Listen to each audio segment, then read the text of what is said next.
Hello, I'm Jordan, and this rat bastard is Clark. I wanted to talk a little bit about a video I recently watched. It's Barb and Isabella's video over at The Font about snobbery, which is a great channel. You should certainly check it out if you haven't already. And then I also watched Steve Donahue's response video, which is also excellent. His video in particular got me thinking about the very old question of objectivity in art, and whether or not you can do an objective assessment of a piece of art. I would say that for most of my adult life, I have said that absolutely yes, you can. But the older I get and the more I read, I find that position more and more difficult to justify. Mostly, I think it's my shortcoming. Mostly, I think it's because I can't conceive of what the criteria would be for assessing a work in that way. For example, the example that came to mind first is Paradise Lost by John Milton, which I think you could argue is objectively a very good poem, right? It's the language is gorgeous, the structure is sound, it deals with weighty universal themes, it alludes to all the right classical pieces of literature, and it has massive cultural importance. And I don't like it. I think it's boring and sanctimonious and stiff. And then by contrast, I think you could argue that Fairy Queen by Edmund Spenser is objectively a kind of flawed poem.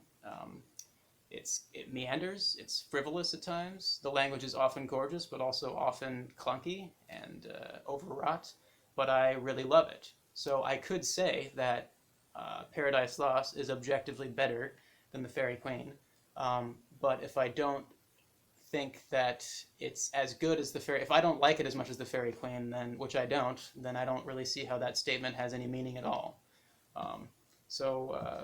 In other words, I feel like personal reaction has to count for something. And in fact, I think it has to be the primary concern. And I think Steve in his video even says that personal reaction should take primacy. So if that's the case, I have a hard time seeing how any other criteria could carry any weight at all.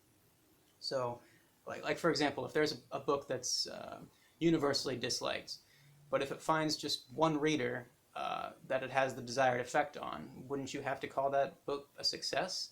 I mean, the alternative is to say that that person is mistaken to have that reaction, which seems not only mean, but nonsensical. So that's my first idea. And the next idea I wanted to throw out is perhaps a little more controversial, so I apologize in advance. But art serves no function, right? It serves no utilitarian function. It's not going to build a house or cure cancer. I think, so in that sense, it's impossible to really quantify a book's quality. But I think its value comes from, it's psychological, and I think I would argue it's also spiritual, the value of a book. So in that sense, I think it's not all that distinct, an aesthetic experience is not all that distinct from a religious experience. And I think most of us would really hesitate to say that there are objective criteria for assessing the value of a religious experience, right?